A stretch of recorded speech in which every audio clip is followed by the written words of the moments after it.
So after watching episode 7 of Invincible season 3, you already know I had to get in the kitchen like Gordon Ramsay and cook something up for y'all. You say too late to stop at your heart and you say too late to stop at your heart and Alright, so we start off by getting a quick recap from episode 6 where Mark was obviously facing the repercussions of being the son of Omni-Man and the pain he caused at Powerplex and thousands of others that got sent to the Michael Jackson concert. And bro, Powerplex literally decided to take out all of his anger on Mark for whatever reason, as if he played any role in these killings. Like, this is actually the perfect example of what did I do? Go to the office! What did I do? Go, just go! What? So we then officially get a flashback from last season where Mark gave Levy ANGSTROM the Mortal Kombat treatment and beat him to a literal pulp like Mojo Jojo, and naturally, we all thought that he died after this cause who was surviving this type of beating? But man, we were wrong cause we then see Levy activate a portal somehow while he's on 1 HP and fighting for his life, and somehow, someway, these robotic medics brought Levy back to perfect form as if nothing happened. And dog, I was just sitting here in my seat like, how, Sway? How is this even possible?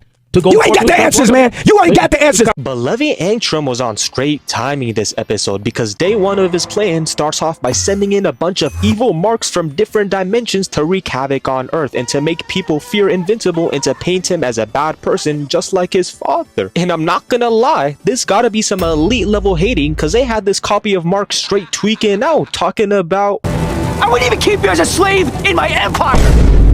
I beg your pardon? I've been looking for your sweet and sour chicken ass. and these marks were literally destroying everything they saw in their sight, had everyone and their mom screaming for help. Like, dog, where are the Avengers when you need them? Because they really had a Mark with a gun fighting another variant like he's John Wick himself, and then another Mark being a viltrumite in outer space, and oh nah, look at this bootleg KSI right here. Please put on a hoodie or something, that forehead is shining way too bright right now. So then the real Invincible finally pulls up right in time to the prison cell with this dude right here hitting the Caleb City pose, and that boy Mark was in pure distraught, seeing himself balding at the ripe age of 17. Now this sight alone would be enough for me to put you in the grave. I do not want to see that $30 haircut ever again. This man got the same barber as Vegeta. But then Invincible starts asking questions like, bro, who sent you on this earth? And who are you? But Invincible Mohawk was not trying to hear that nonsense as he tries landing a punch, but Mark grabs him and body slams dude straight into the concrete, then recovers with a clean Spider-Man pose. Like, Mark, who are you feeling like? Stop trying to act cold. We all know you're not that guy, pal. You're not him. But the other Mark then lands an immediate gut punch, had bro gasping for air, followed into a mean uppercut, and then grabs Mark's leg and starts treating him like a ragdoll, tossing him high into the stratosphere. And oh yeah, these two really start boxing, going back and forth with each other until Mark then hits the primary Lotus on bro like he's Gaara, but then both of them get into a neutral pose. What's wrong with you, bro? Why are you here? But Mark said shut up and catch this headbutt, knocking the goofy out of Invincible as he then starts choking him out viciously. And his internal organs definitely had enough because Mark then hits a calm double punch on this man and then puts him to straight night-night like me after listening to Rod Wave's latest album. But that boy Mark then gets interrupted by Captain America, Steve Harvey, and Taylor Swift, and these three waste absolutely no time putting the beats on Mark Grayson and start jumping the crap out of him, literally hitting him from every single angle possible. Like, this man Mark can't even catch a break for even 5 minutes this season. He's getting straight washed out there. But that boy Powerplex seeing all of this made him real happy, knowing that justice was being served for his niece and sister. And he gets a little too confident and tries electrocuting the fake Mark only to get completely clobbered in a one punch. Yeah, I'm not gonna lie, bro. Put the ability down and put my fries in the bag now. So basically, day one concludes with a national emergency being announced on live television, telling everyone to stay down and lock up in their homes from the madness that's going on right now. But meanwhile, we then see that boy Oliver, aka Omni-Man Jr., getting ready to spin the block for his brother, and y'all already know that this little kid is always on go mode because if there's a body to be caught, Oliver is always in for it, as we clearly saw with the Muller twins. But anyways, we then pan over to Cecil and Donald at the headquarters, and these boys are literally fighting for their lives out there because they got Donald looking like an animatronic, and Cecil then decides it's finally time to unleash every single superhero on Earth because Invincible is clearly not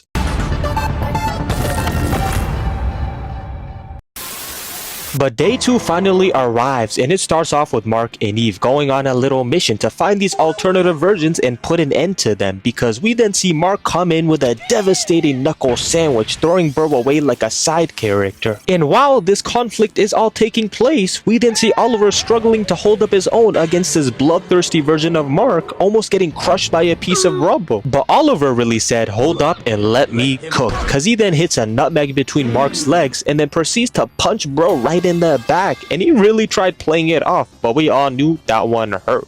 "Thank you, kid. I think you fixed my bones." Hey, bro, watch your jet. Watch your jet, bro. Watch your jet!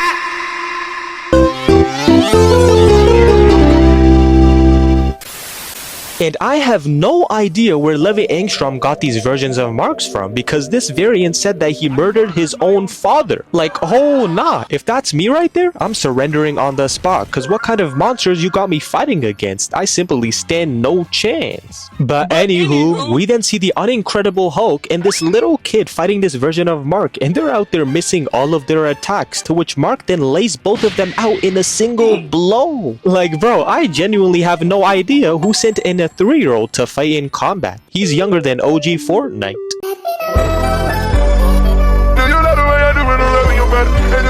But hey, on the bright side of things, Mark and Amber were giving this dude the JJK treatment, straight rearranging his face and bones with these attacks. And then Mark lands a clean Ronaldo kick, sending bro falling back with force, and even this dude knew that he was not any match for them, so he had to call up OMNIVINCIBLE, literally dressed up in an Omni-Man costume. Like, what the heck, bro? That right there would be enough for me to start shivering in my boots, cause this is literally like the equivalent of seeing a Dark Knight skin in Season 2 of Fortnite. I was skedaddling away so quick, screaming in the microphone, asking my teammates for some help. So then Mark and Eve start running the ones with the different versions simultaneously, as Mark then grabs dude's arm and then body slams him with zero effort. But we then see Eve getting attacked on the defensive, and Mark saw this and slides right in because he starts tangling OMNIVINCIBLE by his cape. But Mark wasn't paying attention to his surroundings, as bro lands a mean Donkey Kong down smash, laying out Invincible like Yamcha. And Mark looks right into the air, only to see both Marks land on him and start kicking him repeatedly like a pile of garbage. But my Snow Bunny Eve then returns the favor by saving Mark and puts a small force shield in their way, making them collide straight into a building. Like, okay Amber, I see you out there putting in that work, but dog, how is Mark out here getting cook like this? Amber is a literal college student. She's not even a superhero and she's doing better than you. You're trash, buddy. And the second Mark tells Eve to let him handle this by himself, it only leaves his body vulnerable, as Mark then begins to get completely sauced up by these two, hitting bro with all types of brawlhalla combos. Like, they didn't even give Mark even a second of breathing room. If you close your eyes, you better watch out. If you go to bed, you better watch out. You guys get the point. This man can't catch a break. But this is where things get even crazier, because Eve then suddenly gets speed blitzed by Omni-Man, and this dude breaks her leg straight up and then follows up by tossing her to the pavement, doing her the worst way possible. Like, jeez dog, that girl Amber, she got cooked. And then OMNIVINCIBLE starts talking like Omni-Man, like, bro, this is actually elite levels of glazing. You're dressed up as another grown man. Get your life together, bro. But Mark was obviously not gonna let his own girl go out like she's Vegeta, cause he then uses the other Mark and flings it right at Omni-Man, hitting a strike on these two. And then Mark immediately goes in to save Amber and starts holding her up, like how SpongeBob was in that one episode. But things then finally cool down a bit, as Cecil then comes in clutch with the robots and sends them in through the portal with a sneak attack on these two. And real quick guys, please subscribe because we are so close to 100,000 subs and I need to feed my family. So we then cut to the next scene and we're at the Guardians headquarters, only to see Steve Harvey laid out and also the other member being put on a shish kebab. But honestly, seeing all of these bodies laid out on the floor, it's not anything new, because the Guardians are the worst superhero group on the planet. They haven't taken a single W since the Lizard League, which is honestly pretty sad. But these boys mark immortal. Yes, I am not gonna be calling him immortal for the 5 fanboys that are still watching this video right now. And both of them end up trading solid blows off of each other, as out of nowhere, Darkwing sneaks in from behind and gives him a little kick. But Mortal then gets easily evaded, and Darkwing just gets completely obliterated, literally both of them getting used as paddle balls. But Mortal really said, I'm not gonna go out without a fight, as he then shoves Mark straight into a boulder and starts knocking the sonic rings out of him over and over again. But bro, look at Mark right now. He was just eating Mortal's attacks like some straight baby food and even hitting this nefarious smile. Like, oh nah, this man is crazy. You messed up.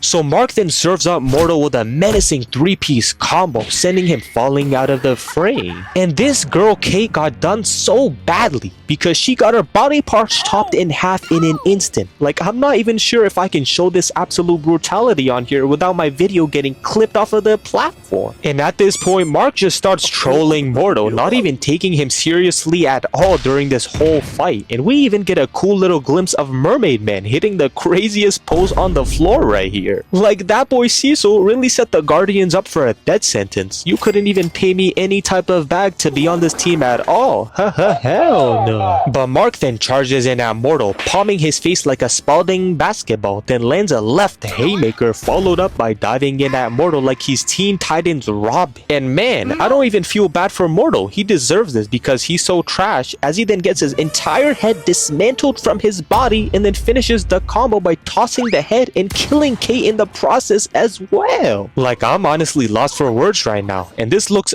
quite a lot familiar.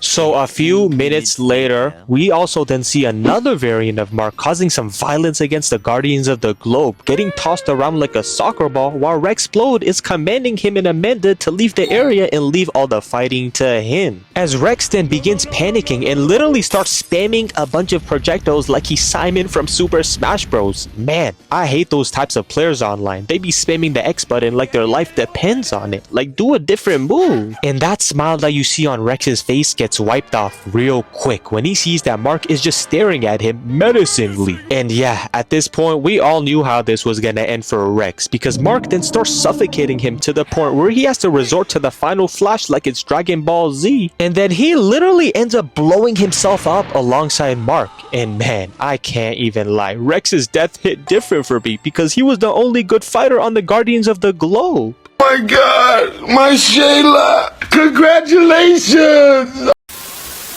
Final round, fight!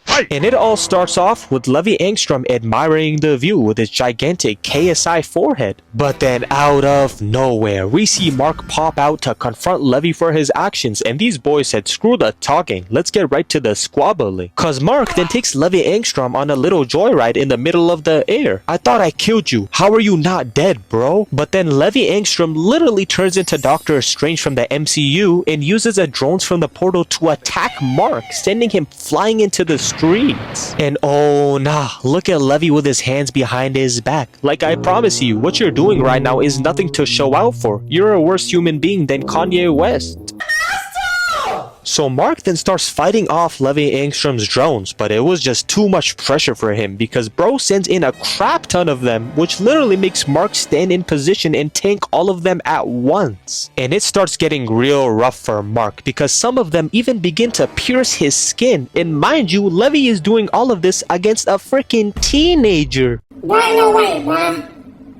No way, man. But things then take a sharp U-turn because Mark immediately speed blitzes through all of the drones and starts choking the life out of Levy ANGSTROM. And you can just tell that Mark is trying his very hardest not to turn this man's skull into Fruit Ninja. But then Oliver suddenly appears to the scene and he's like, bro, kill him, what are you doing? And I'm not gonna lie, if I'm Mark in this situation, this is a perfect opportunity to end Levy's suffering. I do not care about any type of backlash I'm gonna receive from Cecil. I've had enough. And as y'all expected, Mark fumbles the bag once again because he lets Levy off the leash, letting him teleport to a different dimension and only ends up getting a piece of his arm. That's all. I know Oliver was in the back very angry watching all of this, like, I fell down to my knees.